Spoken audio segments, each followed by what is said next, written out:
Tai sveiki, Jolita. Laba diena, Inga. Labai esu dėkinga, kad sutikote savo turtingą patirtim pasidalinti per konferenciją. Ir tiesiog noriu paprašyti pradžiai, kad prisistatytumėt. Kas jūs tokia esat? Aš esu Jolita Skirpstaitienė, Klaipėdos Lopšelio darželio Čiauškutė direktorė. Darželis tikriausiai nemažas, ar ne?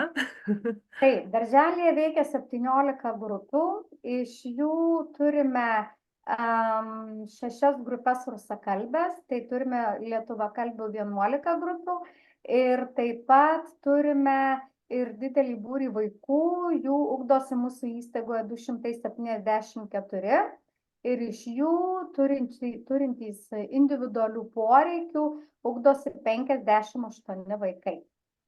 Tokia kokia turtinga įstaiga, aš tikiu, kad ir vadovė labai turtinga savo patirtimi. Tai šiek tiek užsiminkit, Jolita, apie ką bus jūsų pranešimas.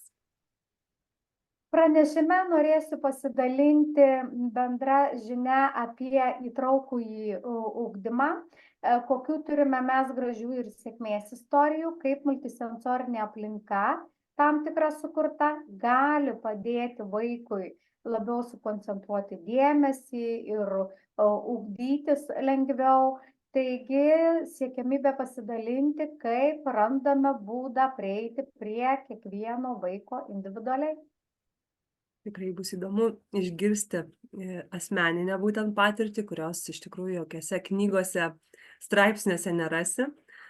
Labai laukiam iš tikrųjų to pranešimo. Ir dar paskutinis klausimas, galbūt turite kažkokią tai žinutę konferencijos klausytojui arba svajonę susijusią su konferencija, su jūsų įstaiga, su tema, kurią aptarsime.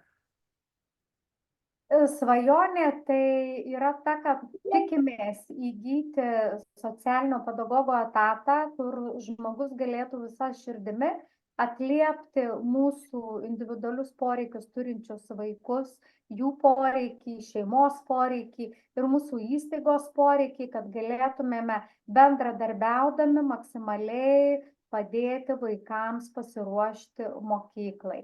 Na ir žinoma, išklausius visų pranešėjų, tikimės gauti naujų minčių ir idėjų, kaip labiau suaktyvinti ir sukurti dar geresnę multisensorinę aplinką mūsų vaikams. Na, aš irgi to tikiuosi ir mažiausiai tai įkvėpimo ir jėgų kurti šitam dinamiškam pasaulyje. Tai labai laukiam jūsų balandžio 12 dieną mūsų konferencijai ir tariu iki pasimatymo jau labai greitai. Dėkui.